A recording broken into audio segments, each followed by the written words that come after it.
Bismillahirrahmanirrahim. Assalamualaikum warahmatullahi wabarakatuh. Ashadu an la ilaha illallah, ashadu anna Muhammad dan Rasulullah.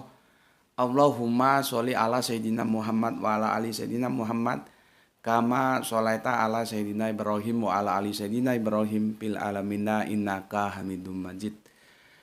Sebagaimana biasanya, mari kita doakan dulu kepada seluruh saudara-saudara kita yang telah memberikan sholawat terhadap channel dakwah ini. Semoga sholawat yang diberikan menjadi catatan langit amal soleh bagi mereka dan keluarganya kelak. Begitu juga untuk kalian-kalian semua yang telah mendoakan kebaikan atas aku dan keluarga. Semoga kebaikan doa-doa kalian semua yang aku tidak bisa sebutkan satu persatu, ya, tercurahkan juga kebaikan itu atas kalian semua. Untuk Mas yang dari Cirebon, ini Mas Graitonya dapat salam Mas Graito dari Mas yang di Cirebon. Mas, bagaimana keadaannya Cirebon ya? Kalau ingat Cirebon ingat Tarling. Kita nggak tahu apakah hari-hari berikutnya kita bisa mengunggah obrolan pagi atau tidak, karena Graito mulai hari ini ya sekolahnya mulai aktif, artinya karena kalau nggak ada Graito nggak ada yang shooting, nggak ada yang editing, aku nggak bisa. Aku bisanya hanya ngomong ya. Semua di balik layar tuh Graito, dia editing, dia shooting, dia yang upload gitu ya. Bikin thumbnailnya juga. Jadi kalau misalkan dia nanti sudah aktif sekolahnya ya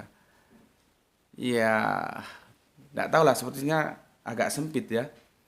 Mungkin hanya sekali satu hari ya, per 24 jam sekali unggahan gitu, nggak bisa 2 kali lagi.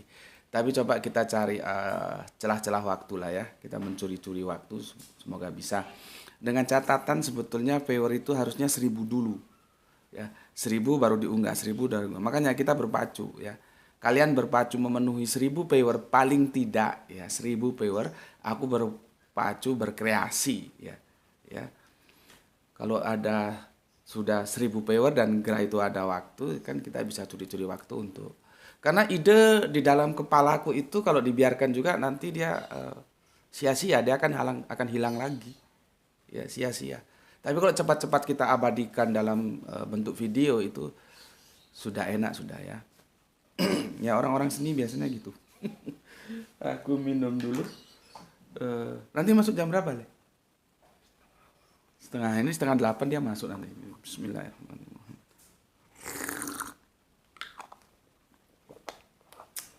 Oke, kita akan mulai ngobrol pagi kita ya. Obrolan kita kali ini aku kasih tajuk begini. Meraih hikmah dari Quran surat Al-Fil, surat 105 ayat 1 sampai 5, di mana akhirnya zulumat itu akan dihancurkan oleh nur. Ya, kalian kenal ya dengan Mbak Evi Tamala ya? Itu nama aslinya Cucu Suryani atau siapa gitu, ganti-ganti nama. Biasalah ya, dunia artis memang begitu. Evi Tamala, Tamala Tasikmalaya ya, biasa itu. Dan penyanyi ini dulu amat terkenal ya, dan alhamdulillah setelah terjadi perubahan dalam kehidupan, dia hijrah. Yang dahulu tidak menutup aurat, akhirnya menutup aurat ya, menjadi bagus ya, syukurlah. Namanya juga proses ya, siapa tahu kalau sekarang belum, besok kita doakan berhijrah ya. Lagu-lagunya Evi Tamala ini cukup bagus ya, bagus-bagus. Ada Senandung Rembulan itu. Kalau Senandung Rembulan aku kurang tahu sebetulnya itu yang mau di blow up itu almarhum Imam S. Arifin atau Evi Tamalanya ya, nggak tahu ya, karena mereka fit ya berdua ya.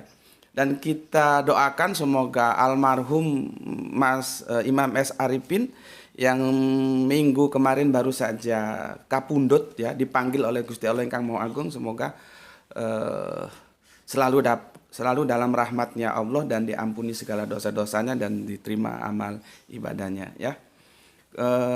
Mas Imam itu asal dari, orang bilang Madura, tepatnya Sumeneb, tepatnya lagi Kalianget ya, agak ke sana lagi. Kemarin telah dipanggil oleh Allah ya, dan ini juga monumental ya. termasuk pedangdut top era 90-an lah ya, era 90-an. Itu pernah menyanyikan lagu dengan karyanya Senandung Rembulan itu bersama Mbak Epi Tamala ya. Dan Madura memang cukup terkenal khususnya untuk seni-seni ya, di genre musik dangdut itu banyak lah kalian sudah tahu. Tetapi Madura bukan hanya dangdut loh ya. Mereka juga tetap dari Sumeneb punya genre itu rock, yaitu saltis. Itu era-era 80-an dulu waktu masih adanya Mas Lok Selebor ya, masih aktif menjadi promotor. Jadi kota kami ini kota kecil ya. Tetapi jangan main-main sama kota Malang. Malang itu Kerangalam, arek Malang gitu ya.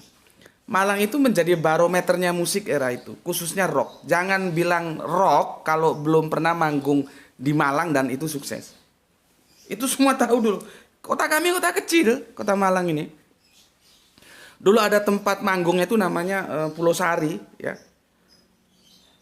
Di agak belakang sedikit, agak menceng dari Pulau Sari itu ada namanya Indro Kilo ya. Dulu itu tempat kami pemula-pemula bermusik itu, anak-anak kalau sore-sore bermusik di situ, itu berupa taman, tapi nggak tahu karena kebijakan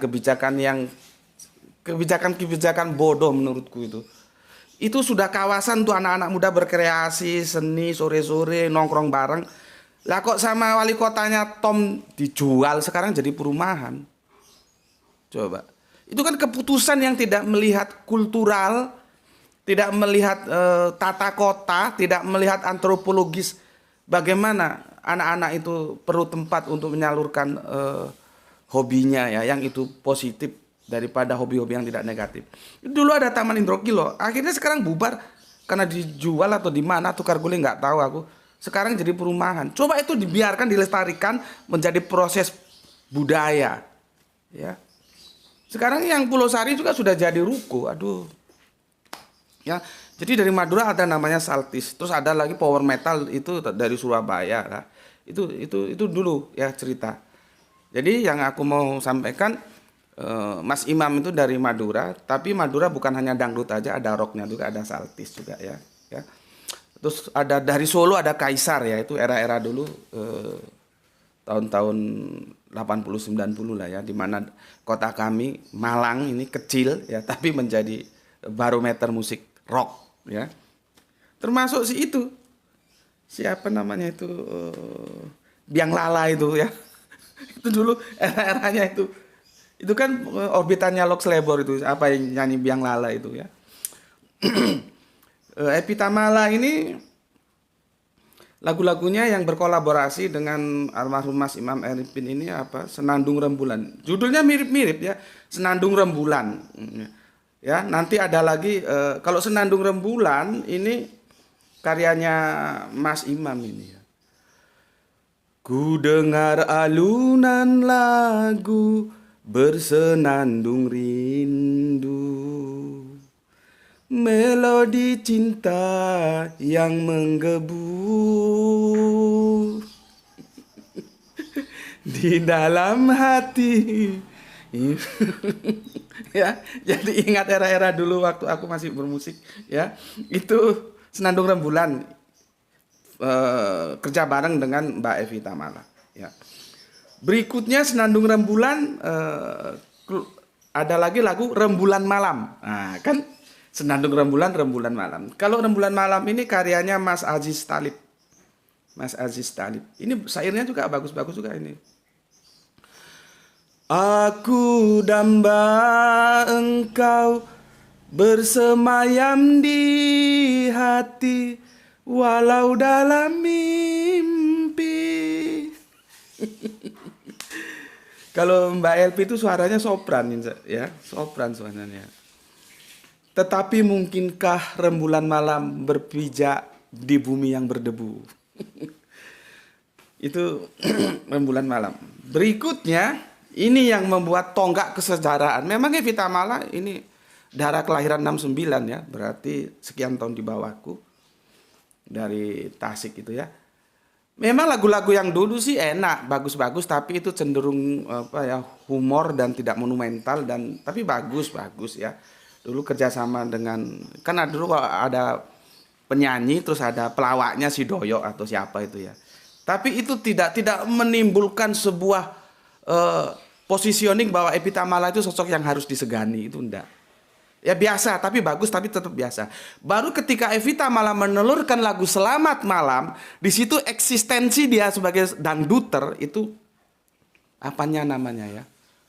Kewibawaannya itu lahir itu ketika dia menelurkan lagu Selamat Malam ya. Dan aku lihat-lihat Selamat Malam ini ada yang bilang karyanya Evie Tamala, tapi setahu apa iya tuh.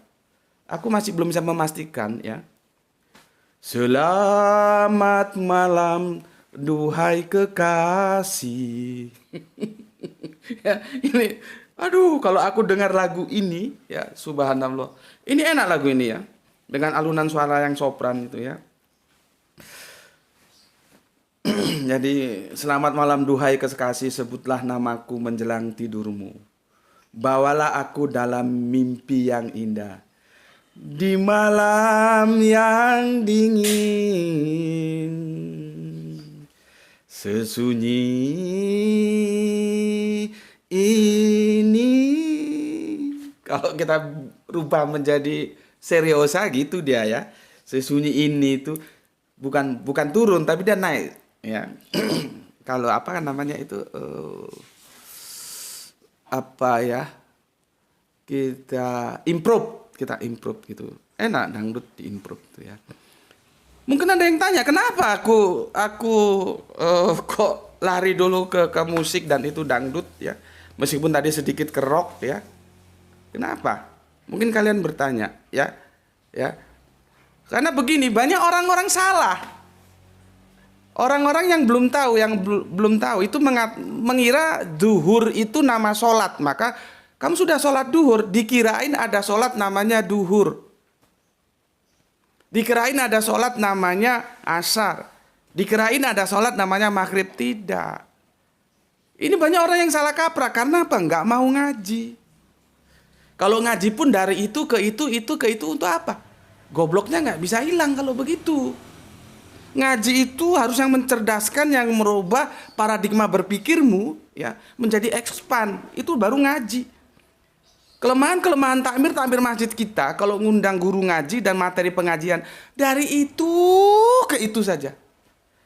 Aku ini sudah setengah abad lebih, kalau bicara fikih itu kan seharusnya itu materi kajianku ketika aku umur 20 tahunan dulu. Kalau sekarang ngapain bahas fikih? Ya sudah tinggal diterapkan saja. Ya kalau nggak itu, ini bahas fikih usianya masih remaja gitu ya. Kita nggak, umur sudah setengah abad, sebentar lagi mampus. Fikih kok dibahas? Untuk apa bahas fikih? Ngajinya dari itu ke itu aja. Padahal kehidupan ini cenderung maju ke depan. Dan di sana yang berbicara adalah Ghazwul Fikr, perang pemikiran yang kita sudah bahas kemarin. Ya. Takmir itu seharusnya tahu diri lah ya. Jangan kecemburu terhadap yang muda-muda. Kasih kesempatan yang muda-muda ngurus masjid. Kalau cuma begitu dan begitu saja, aduh, parah. Ya. Makanya kalian harus ngerti bahwa sholat itu nama ibadah. Ibadah itu ada zakat, ada haji, ada puasa, dan ada sholat. Sholat itu nama ibadah. Duhur itu nama waktu. Asar itu nama waktu. Maghrib itu nama waktu. Bukan nama sholat. Ya. Jadi kalau sholat duhur adalah sebuah ibadah yang dilakukan di waktu duhur. Dia tidak boleh dilakukan di waktu-waktu lain. Sholat Jum'ah adalah sebuah ibadah yang dilakukan di waktu Jum'ah. Dia tidak boleh dilakukan di hari-hari lain. Jadi ketika masuk duhur, mau hari apapun kamu sholat duhur. Begitu masuk yaumul Jum'ah, kamu sholat Jumat. Tidak boleh tidak. Jangan sekali-sekali banyak macam di situ. Perintah Allah kerjakan semuanya. Kadang-kadang orang salah ngomong. Sholat Jum'ah, dikira ini Jum'ah itu nama sholat, itu nama waktu. Ya. Sekarang banyak orang ngomong juga salah. Ya. Dia kira ababil itu nama burung. Ini kan gebleknya minta ampun. Dari mana kalian kok bisa ngomong ababil itu nama burung? Karena ya tidak tahu, nggak mau ngaji, nek ngaji ngunu-ngunu wae. Lah tadi itu aku menukil lagu monumentalnya Evie Tamala, yaitu Lagu itu sangat indah sekali, di mana improvisasi antara mandolin, gendang dan suling itu dangdutnya tesnya kerasa banget ya. Itu hasil kerja garapan musiknya itu lahir dari tangan dinginnya seorang komposer musik dangdut yang bernama Alik Ababil. Alik Ababil. Alik Ababil. Jadi korelasinya ke sana. Banyak orang salah kata. Dikirain ababil itu nama burung. Burung ababil. Kamu itu kok bodohnya minta ampun. Seperti tadi. Sholat Jumat. Dikirain Jumat itu nama sholat. Sholat duhur. Dikirain duhur nama sholat. Enggak begitu. Ya, nanti akan aku jelaskan. Alik Ababil kemudian dia ngetop ya, setelah berkolaborasi dia arranger. Musiknya itu dangdut tapi beda ya. Dan itu nikmat sekali aransemen-aransemen yang dihasilkan dengan tangan dinginnya. Dan dia itu kalau bikin lagu, aku tidak mau pakai kata mencipta, itu hanya hak Allah ya. Kalau bikin lagu, ngarang lagu itu kata istrinya ketika diwawancara itu pakai gitar bolong dan gitarnya jelek. Ya. Itu Alik Ababil. Jadi namanya itu Alik Ababil yang kemudian mengorbitkan Yunita Ababil. Yunita Ababil itu album perdananya langsung melejit, itu adalah Trauma kemudian disusul lagi dengan Ilalang, merupakan karangan dari Camelia Malik. Dan lagu Ilalang itu, waduh, aku kalau nyanyi lagu Ilalang itu gimana ya, masuk ke dalam jiwaku. Ilalang, ilalang menghalangi pandang. Ya. Itu berbicara tentang bagaimana kesucian itu seharusnya dijaga, jangan dikhianati. Lagu Ilalang itu kan bercerita tentang pengkhianatan. Ya. Itu lagu bercerita tentang pengkhianatan. Kapan-kapan bisa kita cover lah ya. Di mana dia sudah memberi kepercayaan, ternyata kepercayaan itu dikhianati. Ya. Itu Ilalang ya. Itu dipopulerkan oleh Yunita Ababil. Oke. Terus ada apa dengan Ababil? Ya. Ada apa dengan Ababil? Kalian harus tahu. Ya. Itu bukan nama burung. Ya. Aku masih janggat orang Jawa bilang kalau dengar lagu Ilalang itu aku menjiwai sekali. Ya. Kapan-kapan aku kadang-kadang ingin mengcover lagu itu ya, tapi nantilah kita cari waktu. Oke. Sekarang aku membaca komen dari saudara kita Mas HF ya. Assalamualaikum Gus. Ini ada di komentar tentang tentukan posisi kematian Anda ya. Alhamdulillah selalu menyimak kajian-kajian jenengan. Izin bertanya Gus, mohon diterangkan pasukan gajah pada tafsir Quran surat Al-Fil. Karena akhir-akhir ini seiring dengan kalahnya timnas Indonesia melawan Thailand, banyak meme yang mengatakan bahwa pasukan gajah itu kalahnya sama burung ababil. Nah, iya kan? Burung ababil. Dikirain ababil itu nama burung. Itu kan kacau pemikiran-pemikiran karena nggak memahami teks-teks dari original teks Al-Quran. Ababil ya, burung ababil. Nah, ketika disebut burung ababil, aku teringat tadi yang telah aku ulas sejenak. Alik Ababil, komposer musik dangdut ya, arranger. Kalau dia mengaransemen musik itu mantap dah ya. Oke.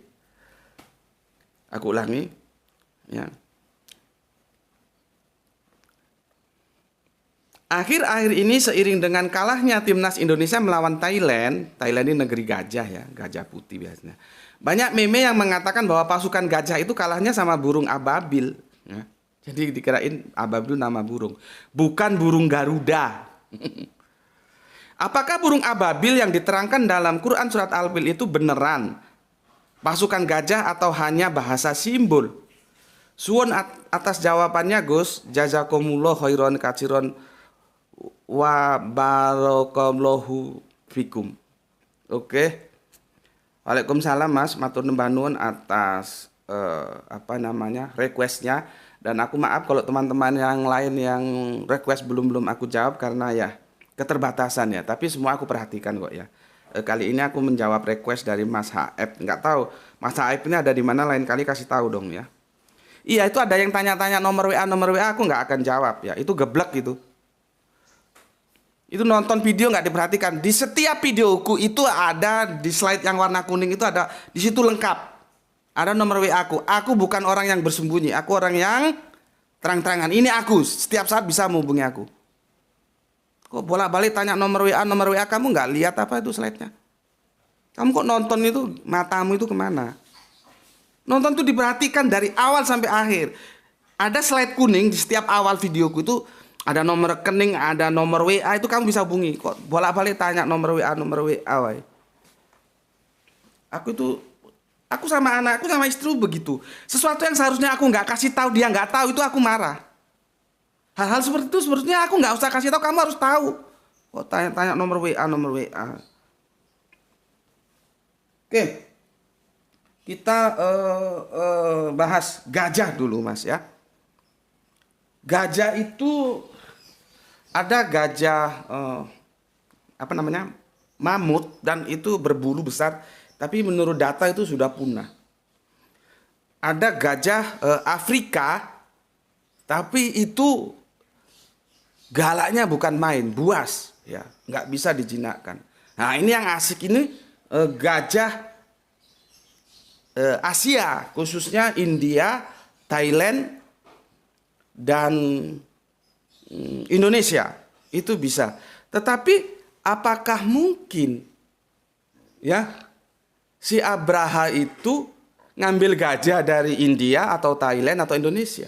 Sedangkan dia posisinya kan itu di Yaman. Jadi di Yaman itu ada seorang penguasa Abraha, nanti di Afrika sana itu ada Najasyi, itu di daerah mana itu ya? Ya, di Afrika sana ya, itu Najasyi itu yang lupa aku, nanti kalau ingat, aku sering gitu kalau sudah error lupa ya. Jadi ada Najasyi, ada Abraha. Yang fokus kita Abraha ya, yang dia bergerak dari Yaman itu agak ke selatan, agak miring dari kota Mekah itu ya. Sebetulnya siapa Abraha ini? Ya, siapa Abraha ini? Tapi sebelum ke sana ya, berbicara tentang bola, sebetulnya ya tapi meme ya, guyonan, bahwa gajah itu hanya bisa dikalahkan dengan burung ababil, bukan dengan burung Garuda ya. Ya memang persepak bolaan kita itu begitu adanya. Ya, persepak bola kita itu begitu adanya. Kita kadang-kadang ngenes. Aku ini gila bola, tapi sekarang males nonton bola, daripada aku sakit hati sudah nggak nonton aja. Ya, masa sih kita dari sekian juta rakyat untuk mencari 11 orang aja yang mampu berprestasi secara bola, kok nggak bisa itu loh. Karena apa? Karena di dalam manajemen bola itu sudah penuh kepentingan itu loh. Jadi di sana semua itu bermain, tidak murni olahraga. Kalau murni olahraga dan dibina secara profesional, insya Allah kita bisa berprestasi. Insya Allah. Nah, sekarang orang jangankan mau jadi pemain bola, mau jadi wasit aja itu harus ada koneksi. Kamu ngelamar mau jadi wasit sepak bola itu, jangan kamu harap kamu sudah merasa mampu, kamu melenggang di jalan tol. Enggak. Ada poros halang yang itu perlu kamu hadapi. Begitu juga misalkan aku punya anak Graito misalkan, dia jago bola. Apakah tiba-tiba terus aku sodorkan dia bisa menjadi timnas? Nggak bisa, nggak semudah itu. Di sana banyak kepentingan yang kalian tahulah, aku nggak usah jelaskan. Seandainya PSS itu dikelola secara manajemen dan itu benar-benar amanah, insya Allah. Karena bangsa kita ini bukan bangsa kelas coro, bangsa kita ini bangsa yang punya prestasi. Cuman salah manajemen gitu aja. Dulu nih ketika aku masih ganteng-gantengnya.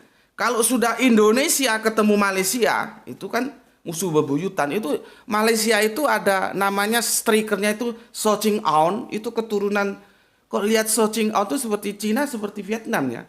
Kan mereka berbatasan. Wah itu striker jagoan andalan Malaysia itu. Nanti ada poros halang, itu yang sukar sekali ditembus oleh Iswadi Idris. Itu keturunan India atau Pakistan, namanya Santok Singh. Singh itu marga, berarti India dia.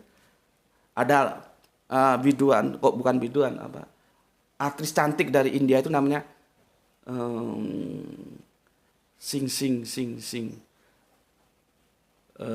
Siapa ya? Tadi sudah ingat, hampir lupa. Tadi Singh itu marga, Santok Singh, ya. Terus ada lagi lupa nanti kalau ada Ponam Dillon itu marganya kalau nggak salah Singh ya. Menaksing Siswadari. Menaksing Siswadari itu artis India. Kalau kamu nggak ngerti lah, kamu anak kemarin sore, ya. Kamu nggak ngerti. Tapi ini sekedar kamu tahu aja, ya. Bahwa bagaimanapun perjalanan hidup itu membuat orang itu banyak asam garam dan banyak tahu. Jadi Singh itu marga, ya. Menaksing Siswadari itu artis film India, ya. Santok Singh itu kalau ditembus oleh pasukan-pasukan gempur dari Indonesia yang dibosi oleh Iswadi itu sulitnya minta ampun. Kita punya yang aku sudah pernah ceritakan, itu sayap itu kalau giring bola dari daerahnya masuk langsung ke daerah perlawan itu namanya permata hitam dari Irian Jaya. Sebetulnya namanya itu Irian Jaya, itu bagus loh. Ikut Republik Indonesia antri Netherlands, ya. Ya. Irian itu ikut Republik Indonesia anti Netherlands. Itu Irian, terus Jaya. Terus sekarang kembali ke Papua. Jadi gimana ya? Ya itu nantilah kita diskusikan sebetulnya. Itu Bung Karno yang ngasih nama, ada maksudnya gitu ya. Bung Karno kan paling jago kasih nama. Kemarin Didik Puspa, aku kasih tahu lagi Rima Melati. Itu yang ngasih nama Bung Karno. Nama aslinya bukan Rima Melati itu. Ya. Oke. Kita itu ada yang namanya kipernya Roni Pasla, ada nanti Nobon, ada nanti Isak Lisa, Oyong Lisa, ada lagi Andi Lala. Itu jagoan-jagoan bola kita. Nanti ada Abdul Qadir. Kita dulu melawan Rusia aja, Rusia kita bikin repot. Tapi itu dulu. Itu dulu, bukan sekarang. Ya, jadi apa yang disampaikan Mei itu ya kita terima sebagai sebuah keprihatinan saja lah ya. Yang dimana gajah itu hanya bisa dikalahkan oleh burung ababil, bukan burung Garuda. Ya, ini sekedar kalian tahu bagaimana sejarah sepak bola kita. Ya, oke. Sekarang coba kita lihat lagi ya. Jadi gajah seperti itu ya. Ada gajah mamut, ada gajah Afrika, ada gajah Asia ya. Berikutnya, kira-kira kalau orang ini kan mau berangkat perang ini, si Abraham ini, mungkin nggak dia naik gajah? Ya, kamu lihat tonton film-film India itu ya. Gajah itu digunakan untuk menunjukkan powerfulnya seorang raja, dan itu digunakan pada saat damai. Misalkan mau mengunjungi daerah, misalkan mau karnaval, itu naik gajah. Kalau perang bagaimana mau naik gajah? Perang itu perlu dukungan. Kalau sekarang kan ada tank ya. Kalau dulu kan nggak ada tank. Dulu kavaleri. Tahu kavaleri nggak? Kavaleri itu pasukan berkuda. Jadi kalau orang perang itu naik kuda, bukan naik gajah. Nah ini kalau dari seberang wawasannya cetek, yang bisanya hanya menyerang, ya karena memang yang dicari itu menang kalah, bukan benar salah, dia akan bisa gunakan ini. Oh, Al-Quran itu enggak benar itu. Abraham naik gajah, masa orang perang naik gajah? Perang yang naik kuda dong. Benar memang. Perang itu harus naik kuda. Karena peperangan itu dibutuhkan ketepatan dan kecepatan. Dan yang punya itu kuda, bukan gajah. Ini sekedar membuka wawasanmu, ya. Dan juga tadi aku mumpung lewat gitu, kita bahas walaupun sejenak, ya. Jadi kalau ada nanti teman-teman mengkritik, wah itu Al-Quran tidak benar itu, masa perang naik gajah? Nah, kamu bisa jawab setelah lihat kajian ini, ya. Memang tidak benar perang kok naik gajah. Kalau raja mengunjungi daerah-daerah yang itu aman, suasana kunjungan, itu gajah, naik gajah. Tapi kalau kuda itu untuk perang. Lah ini Abraham ini berangkat perang, masa naik gajah? Ya. Oke. Sekarang kita lari ke original teks ya. Kita lari ke original teksnya. Bismillahirrahmanirrahim. Aku cari ya asbabun nusul. Makanya kalau lihat Mbah Google itu juga lihat hati-hati. Kamu nggak bisa pasrah bongkoan. Ya. Semua menulis asbabun nusul al-fil ini ngawur, salah. Yang ditulis justru sejarah kenapa Abraham menyerang Ka'bah. Itu bukan asbabun nusul, itu sejarah cerita yang mendukung cerita ini, bukan asbabun nusul. Ya, itu behind screen cerita. Kok dijadikan asbabun nusul? Asbabun nusul itu seperti kemarin loh. Ada cerita yang itu menjadi legenda, yang itu berusia jauh ke belakang pra-Islam, yang namanya Dzulkarnain. Jadi asal usulnya surat Al-Kahfi itu yang di dalamnya adalah Dzulkarnain. Asbabun nusulnya itu ketika Kanjeng Nabi dites oleh ya dua Arab jelebo ini, pagan ini yang berkolaborasi dengan Yahudi. Yang memang Yahudi itu sukanya seperti itu yang sudah aku jelaskan. Itu asbabun nusul. Nanti baru masuk ke cerita yang dikisahkan menjadi zikr tentang Dzulkarnain yang kita sudah bahas tuntas kemarin. Jadi ini yang kalau kamu bahas, coba kamu cari di Mbah Google asbabun nusul al-fil. Nanti yang diisi kan mesti sejarah. Sejarah itu bukan asbabun nusul gitu loh ya. Maka tidak terlalu salah kalau dikti itu mengatakan bahwa untuk menyusun karya-karyanya itu nggak boleh mengambil data dari Mbah Google. Itu hanya sekedar tambahan pengetahuan saja, dijadikan data nggak boleh. Ya. Ini kalau anak-anak yang nggak tahu bangku kuliahan yang nggak ngerti aku cerita gitu. Ya. Tapi semoga anak-anak Islam, generasi-generasi Islam pendidikannya bagus ya, sehingga kalau diskusi itu elegan, tidak receh, tidak comberan. Ya, kan aku sudah jelaskan. Teko itu ketika dituang, yang keluar itu adalah isi teko. Kalau yang keluar dari mulutnya cuman sumpah serapa kebun binatang, itu receh, bukan level kita orang Islam. Ya, kita orang Islam berbicara yang itu dalam koridor-koridor akademis. Ada perbedaan kita hormati. Karena apa? La ikrah fiddin. Tidak ada paksaan dalam berdin, beragama. Ya, semoga kalian-kalian semua ya generasi-generasi Islamku terdidik, ya intelektualnya itu tumbuh dan berkembang menjadi baik. Oke. Bismillahirrahmanirrahim. Alam taro kaifa fa'ala rabbuka bi ashabil fil. Tidakkah engkau, maksudnya Kanjeng Nabi Muhammad, perhatikan bagaimana Robmu telah bertindak terhadap pasukan gajah. Bukan pasukan bergajah. Ini terjemahannya pasukan bergajah. Jadi dalam otaknya itu ada pasukan naik gajah. Dari Yaman bergerak menuju utara ke Mekah. Kan ngawur itu. Ngawur. Ya. Ngawur. Gajah di sini itu adalah metafor. Aku kasih tahu ya, kamu itu kalau mau bisnis mie, kamu mau bisnis mie nih, kamu punya modal katakanlah 10 miliar. Kamu mau bisnis mie, kamu harus cari segmenmu sendiri. Jangan segmen gajah kamu ambil.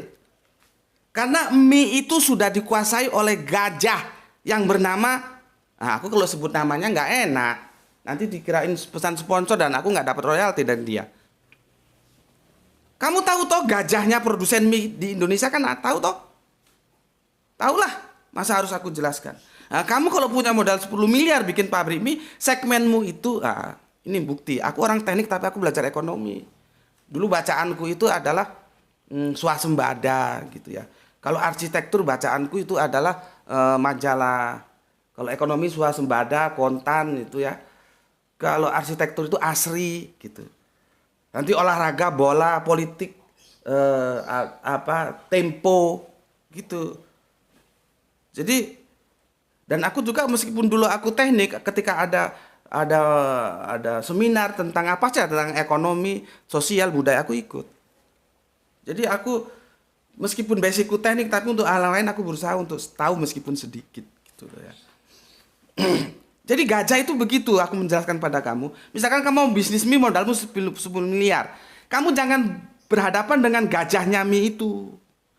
Karena dia sudah gajah kamu hadapi, modalnya sudah triliunan. Dia menguasai pasaran mie di Indonesia dan luar negeri, cabangnya banyak. Tahu yang aku maksud gajah? Tahu kan? Oh dia gajahnya mie dan kamu hadapi. Kamu masuk yang level share marketmu itu harus yang middle lower, middle ke bawah. Nah, itu kamu bikin mie produkmu, kasih nama, misalkan namamu siapa tadi yang tanya ini, ya. Sebentar, yang tanya ini siapa namanya ini? Sebentar, nggak apa-apa ya, aku sebut nama ya. Aku izin ya supaya jelas. Sebetulnya aku nggak sebenarnya takut kamu nggak terima nanti. Makanya aku izin. Misalkannya Helmi Mi gitu loh. Helmi Mi, nah itu modalmu 10 miliar. Helmi Mi, kamu bikin pabrik mie, kamu tentukan segmen. Jangan segmenmu tarung sama gajah mie. Titik-titik. Kan yang menguasai mie itu kan titik-titik food itu kan. Aku nggak mau ngomong karena aku bukan bintang iklannya. Itu gajahnya mie itu dan kamu hadapi. Ngerti toh yang dimaksud gajah di sini? Gajah itu artinya besar. Bukan gajah beneran, masa gajah punya pabrik mie. Itu satu. Pelan-pelan ya. Pelan-pelan. Minum dulu. Bismillahirrahmanirrahim.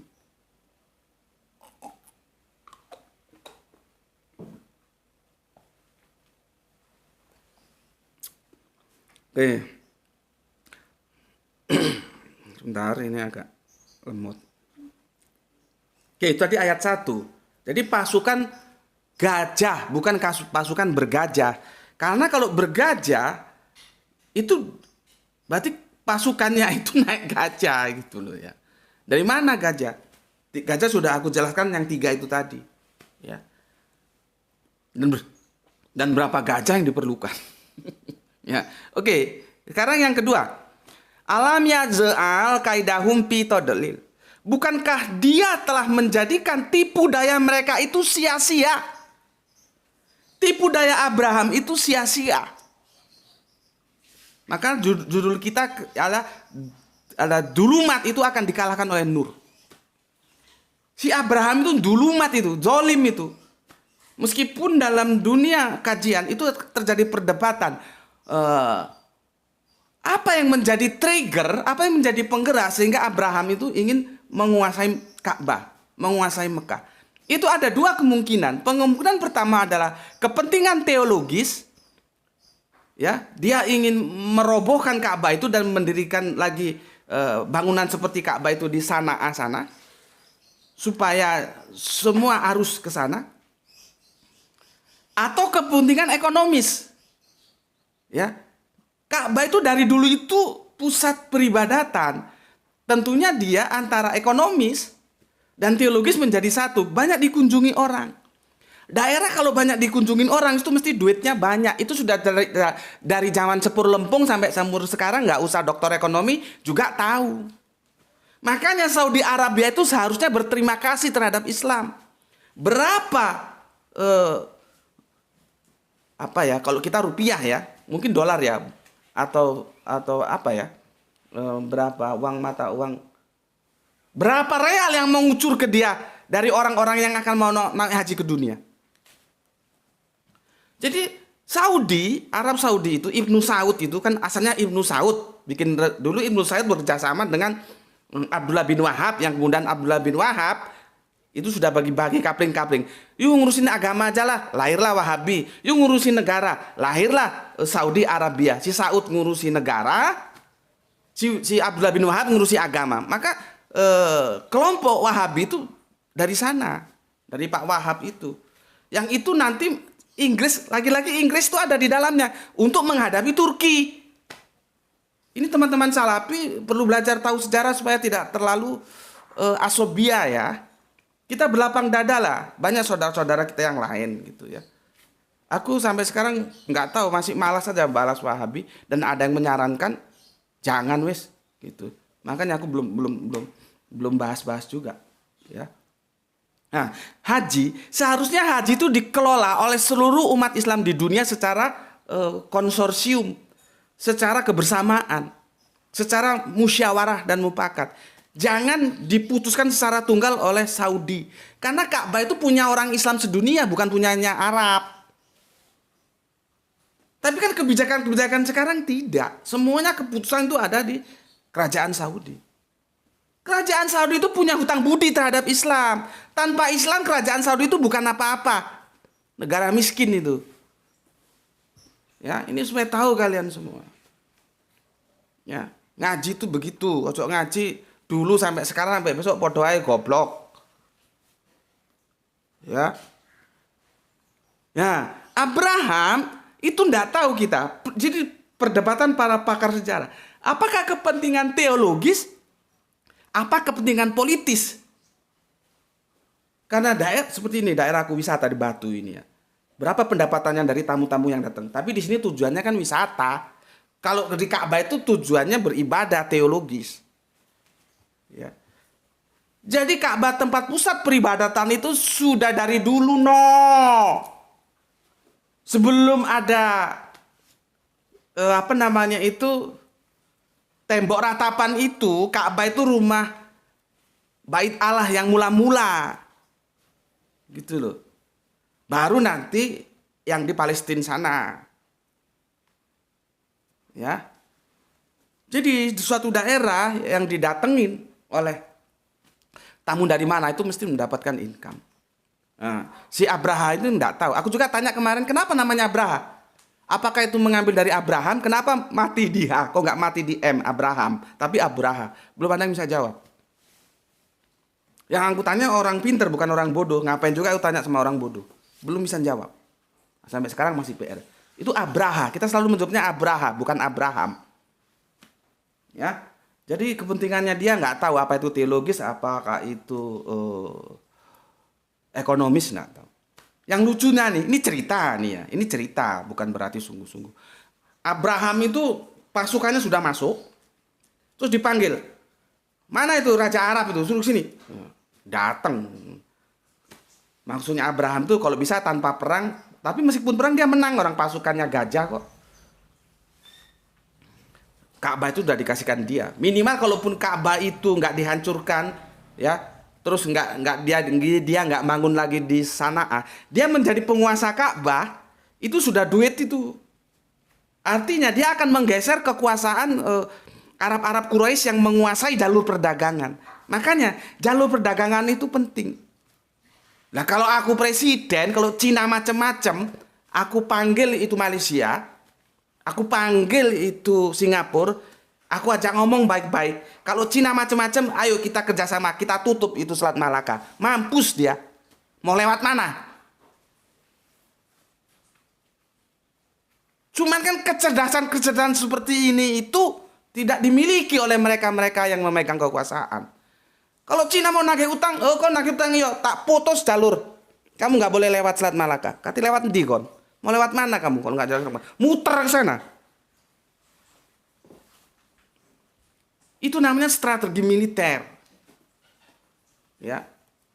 Coba, Malaysia, Singapura, Indonesia sepakat tutup Selat Malaka kalau Cina macam-macam. Kan sekarang mulai belagu dia. Yang itu punya Indonesia katanya laut Cina pilih. Dialah mau beginilah, begitulah. Pokoknya hidup itu yang baik. Yang milikmu ya sudah milikmu, yang milik kami sudah milik kami. Kami nggak perlu minta dari kamu, kamu nggak perlu minta dari kami. Kami orang Indonesia bukan orang jahat yang suka mencuri, mengambil hak orang, enggak. Gitu loh. Tapi kan mulai belagu ini Cina satu ini. Kalau aku ngomong Cina itu harus dipahami sebagai negara loh ya, bukan ras. Karena kalau ras, karena ini diskusi-diskusi teman-teman ini kadang-kadang nggak tahu apa Cina itu sebagai ras, apa Cina itu sebagai negara. Akhirnya terjadilah ketersinggungan. Yang kita bicarakan negara, bukan ras. Ras apapun di dunia ini dalam Islam itu sama. Yang unggul adalah yang bertakwa. Mau kamu hitam seperti Afrika, mau putih seperti Cina, mau kuning seperti Indonesia, sawo bosok, sawo mateng, nggak ada urusan. Yang paling mulia di hadapan Allah yang bertakwa. Gitu. Jadi supaya teman-teman China itu jangan tersinggung yang punya garis keturunan Cina. Artinya kita berbicara dalam konteks apa? Konteks bangsa, bukan konteks ras. Dalam konteks ras sama semua manusia di dunia ini. Yang membedakan itu takwanya gitu ya. Karena ini nggak dipilah-pilah di Facebook, di WA menjadi ketersinggungan karena goblok kabeh, nggak iso jelas no. Ya. Jadi dulu waktu Abraham naik sampai sana, ini cerita bisa benar bisa enggak ya. Penguasa Arab dipanggil. Tentunya penguasa Arab siapa? Yang masih dari keturunan Nabi dong. Ya, dari keturunan Nabi. Itulah Nabi itu cucunya penguasa, cucunya presiden. Kalau sekarang kok dibilang rembes itu nalarnya di mana? Kok dibilang katanya diapkir sama ibu asuh, nalarnya di mana? Yang benar itu ibu asuhnya dites. Karena ini cucu raja, nggak sembarangan ibu asuh bisa menyusui. Itu sudah kita bicarakan dekonstruksi sejarah yang itu mau mendiskreditkan Kanjeng Nabi ya. Itu pakar sejarah nggak ada yang mau mengkritisi dan kalian membaca sejarah itu kalian amini saja. Nggak benar itu sejarah seperti itu. Kok Kanjeng Nabi diapkir-apkir? Adapun yang diseleksi itu bukan Kanjeng Nabi, tapi yang mau menyusui itu diseleksi oleh kakek tercintanya. Siapa yang pantas menyusui susu? Ini cucu raja ini. Gitu. Ya. Oke. Ini cerita, aku ulang-ulangi cerita, bukan beneran. Ya. Tapi yang nggak tahu juga beneran atau enggak.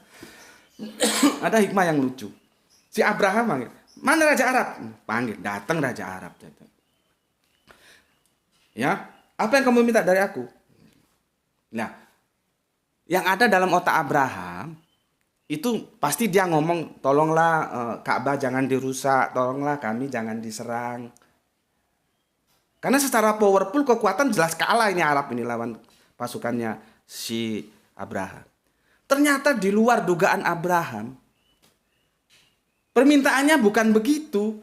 Dan itu sangat merendahkan Abraham sebagai, Abraham ini raja loh, direndahkan hanya dengan seekor kambing. Dan Abraham tersinggung itu. Ini namanya kita memberikan kepelajaran terhadap orang yang sombong banget. Katanya si penguasa Arab itu bilang, apa yang kamu minta dari aku? Dia ngomongnya nggak macem-macem, di luar dugaan. Ya, Abraham tidak menduga, dia ngomong, tolong kambing-kambing kami dibebaskan. Hanya itu saja. Tolong kambing-kambing kami yang ditawan oleh pasukan Abraham itu dibebaskan. Abraham tersentak. Dalam logika pikirannya seharusnya dia ngomong, tolong Ka'bah jangan diserang, tolong Ka'bah jangan diganggu, tolong Ka'bah jangan dihancurkan. Harusnya begitu, ternyata enggak. Jadi merasa Abraham dihargai dengan kambing. Jadi penguasa Arab ini enggak minta itu, dia hanya minta, tolong bebaskan kambing-kambing kami yang ditawan. Abraham tersinggung dan Abraham tanya, lalu bagaimana tentang Ka'bah? Dijawab subhanallah, jawaban itulah. Kalau orang selalu dalam kasih sayang Allah, selalu diberikan jawaban-jawaban yang itu sebetulnya pertamanya bingung, tapi Allah bantu menjawab. Seperti aku sering begitu. Ketika aku ngasih kajian di kampus-kampus itu biasanya karena semangatnya, aku sering mengeluarkan pernyataan dan pernyataan itu akan dijadikan bumerang. Ditanyakan kembali oleh mahasiswa-mahasiswa itu, namanya mahasiswa kan mereka pintar-pintar, kritis-kritis. Kadang-kadang aku sempat tersentak juga, oh iya ya gimana ya. Aku pernah ngomong, sekarang jodoh sajalah. Kalau Allah itu benar lebih dari satu, ada tiga, terus kamu yang menentukan takdirmu, kamu berjodoh dengan siapa, itu Allah yang mana? Berarti kamu punya jodoh tiga, terus gimana itu? Dijawab sama mahasiswa, ya dinikahi semua Pak. Kan itu bumerang bagi aku. Tapi Allah bantu aku dalam hitungan, aku sempat tersentak. Tapi dalam hitungan detik Allah tolong aku dan aku jawab. Kalaupun dinikahi semua itu harus terjadi konsensi antara tiga Tuhan itu. Itu namanya Tuhan tidak absolut. Ya. Artinya apa? Allah tolong aku. Seperti Raja Arab ini ketika ditanya, lalu Ka'bah bagaimana? Lah kok dijawab, Ka'bah bukan urusanku, itu ada yang punya, biar diurus yang punya. Subhanallah. Ka'bah bukan urusanku, itu ada yang punya, aku nggak kuasa menjaganya. Biar diurus yang punya, itu ada yang punya. Abraham tersentak. Dia hanya dihargai sama dengan kambing. Ini kejagoan diplomasi. Ya. Oke, kita sekarang ayat yang ketiga. Wa arsala alaihim toiron ababil. Intinya di sini. Dan dia mengirimkan kepada mereka burung yang berbondong-bondong. Kita tarik original teks, toiron itu diterjemahkan burung. Disinilah kesalahpahamannya. Tapi aku masih bisa memaklumi. Toiron itu bukan burung. Toiron itu segala sesuatu yang terbang. Itu orang Arab bilang toiron. Seperti apa? Laler. Seperti apa? Kupu-kupu. Seperti apa lagi? Laron, kupu-kupu. Apa lagi? Capung, nyamuk. Jadi apa saja yang terbang itu disebut toiron. Bahkan pesawat di atas itu juga toiron itu. Bukan burung. Tapi ya oke lah, tidak ada masalah. Karena memang biasanya orang, yang terbang itu burung. Nah, menurut kebiasaan, ini diterjemahkan oleh Depak menurut kebiasaan, jadilah toiron itu burung. Tapi sekarang ini kamu sudah ngerti nih, jangan goblok lagi. Toiron itu adalah segala sesuatu yang terbang, bukan burung.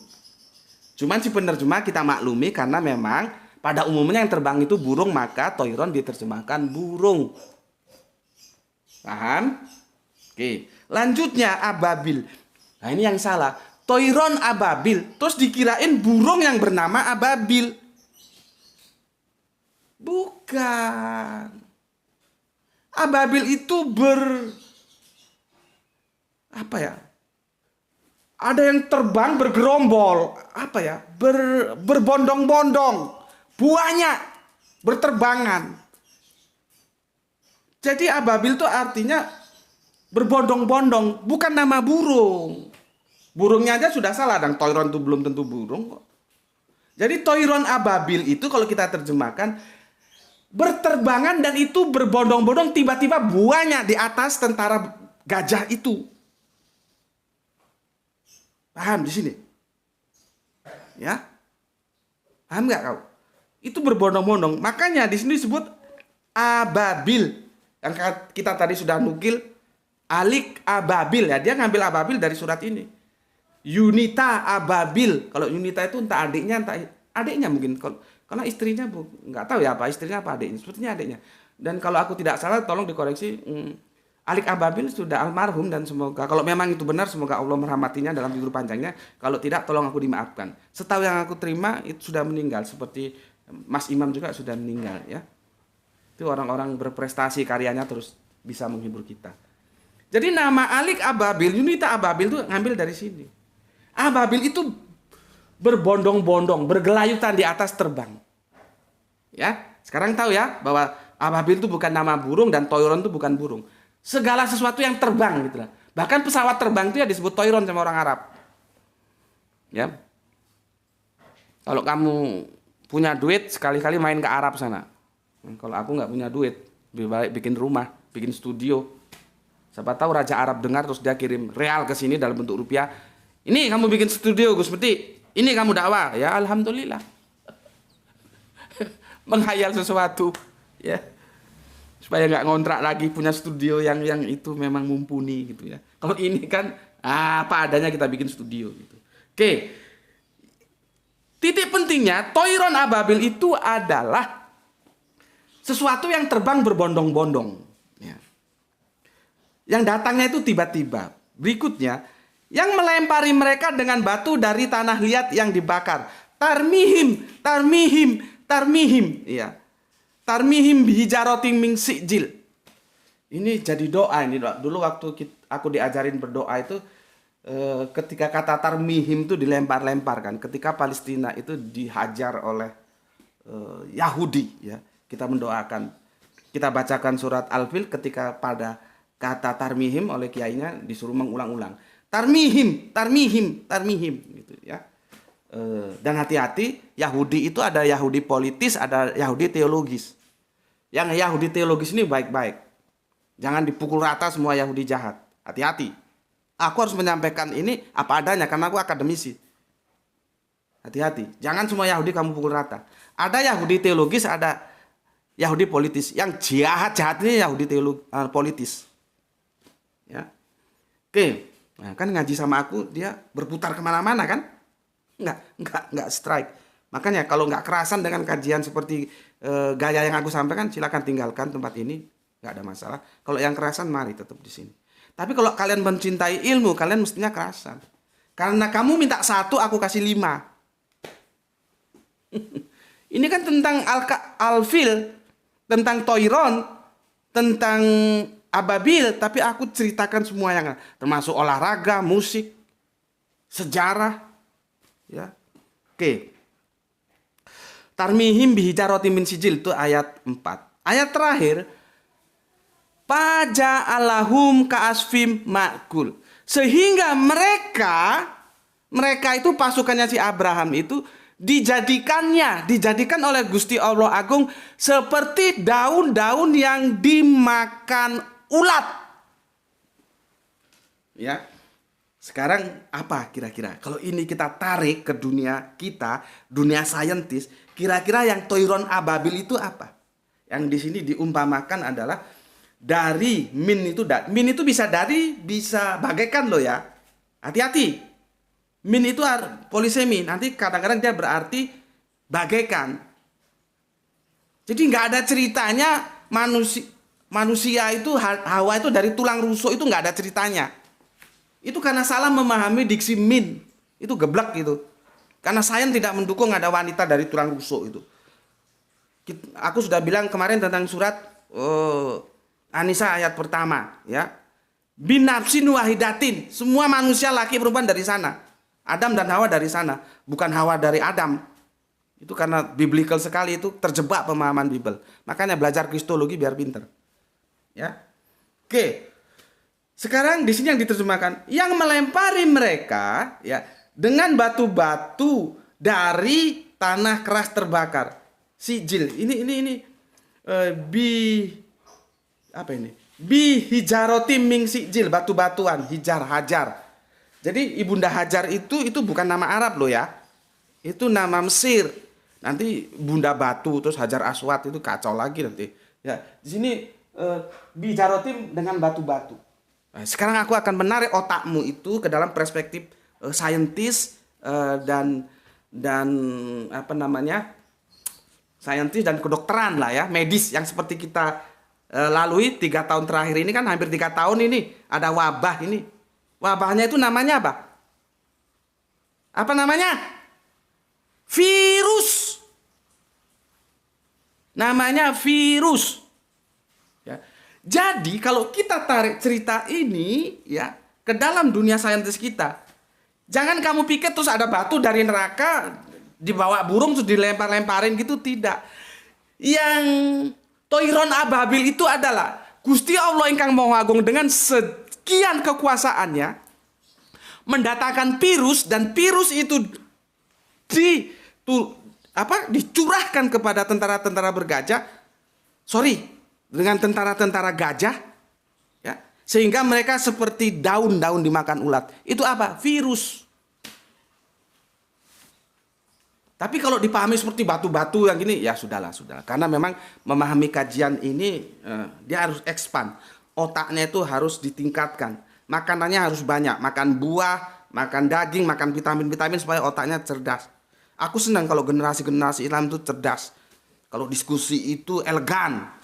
Saling menghormati ya, tidak menghujat. Yang suka-suka menghujat biarlah. Biar mereka tetap menjadi anjing itu biar mereka. Ya, jadi dalam kajian ini sudah aku jelaskan, gajah itu maksudnya pasukan yang besar. Yang tidak mungkin ditandingi oleh pasukan Arab-Arab itu. Seperti, itu gajahnya mie. Berarti dia itu, si titik-titik put itu, produsen mie yang kelas besar, kelas gajah. Jadi pasukan gajah itu pasukan yang besar. Bukan naik gajah. Toiron itu sesuatu yang melayang-layang di udara. Ababil itu berbondong-bondong. Tiba-tiba ucuk-ucuk orang Jawa bilang. Itu banyak di atas tuh. Datangnya nggak tahu dari mana, berbondong-bondong ada. Dan itu yang dihujamkan ke pasukan-pasukan Abraham. Sehingga dia bagaikan daun dimakan ulat. Ya. Dan itulah yang kita sebut dengan sekarang, dengan tafsiranku itu, tinjauan saintisnya, virus. Apa sulitnya? Allah kirimkan virus, mampu sudah itu. Ya, maka sesuai dengan kajian kita kali ini sudah aku tuntaskan dengan tajuk seperti yang aku sebutkan tadi, di mana Abraham itu mewakili dunia hitam. Maka dunia hitam itu akan dihancurkan oleh dunia putih, yaitu nur. Jadi dulumat akan dihancurkan oleh nur lewat pertolongan Allah. Orang-orang Arab saat itu ditolong oleh pertolongan Allah karena tidak mungkin secara logika, ya, secara logika pasukan Arab menang terhadap pasukan Arab, tidak mungkin. Ini pasukan gajah ini. Tapi dengan pertolongan Allah, maka Allah kirimkan virus-virus itu untuk menghancurkan pasukan-pasukan si Abraham ini. Begitu juga kita. Nanti kita kapan-kapan bahas tentang bagaimana sih peran ulama dalam negara kita. Supaya kita tahu bagaimana hebatnya bahwa kan pembukaan Undang-Undang Dasar 45 itu begini. Atas berkat rahmat Allah. Jadi kita merdeka itu atas berkat rahmat Allah, bukan perjuangan kita. Perjuangan kita itu adalah sebuah sunatullah, memang diharuskan. Tapi bukan itu yang membuat kita merdeka. Allah kasihan sama kita. Wah, ini bangsa Indonesia ini sudah berjuang habis-habisan, maka harus aku kasih rahmat. Maka di Undang-Undang Dasar 45 itu sudah benar, atas berkat rahmat Allah. Karena logika pada saat itu tidak mungkin kita bisa menang lawan Jepang. Pertanyaannya, siapa yang menggerakkan Amerika untuk menghajar Hiroshima Nagasaki sehingga Jepang balik kandang? Jangan kamu kira Jepang balik kandang itu karena pasukan kita, tidak. Itu adalah kasih sayang Allah kepada kita, menggerakkan Amerika untuk menghajar Hiroshima Nagasaki sehingga Jepang pulang kandang. Begitu Jepang pulang kandang, Bung Karno bersama teman-teman yang ceritanya juga panjang memproklamasikan di rumahnya saudara kita yang keturunan Arab, Pak Sapa itu, di Pegangsaan nomor 51 atau berapa gitu, tolong dikoreksi. Ya. Jadi peran-peran saudara kita dari keturunan Arab itu untuk negeri ini juga nggak bisa dipandang sebelah mata. Ya. Ini sekedar sejarah lah supaya kalian tahu. Intinya apa? Kajian kita kali ini meraih hikmah dari Quran surat Al-Fil 151 sampai 5. Dulumat dihancurkan oleh nur. Dulumat itu pasti dihancurkan, tinggal nunggu waktu aja kapan. Ya. Oke, itu kajian dari aku. Untuk Mas yang request, semoga puas. Kalaupun penjelasanku tidak memuaskan, ya itu di luar batas kemampuanku. Untuk viewer-viewer yang lain ya, mungkin ada yang bermanfaat, silakan ambil. Kamu setuju, silakan ambil. Kalau bagimu tidak bermanfaat, silakan tinggalkan. Itu dari aku. Bismillahirrahmanirrahim. Pagi yang cerah. Semoga usaha-usaha Anda meraih rezeki pagi ini menjadi rezeki yang barokah. Kalau sudah dapat rezeki, jangan lupa agama. Alhamdulillahirabbil alamin.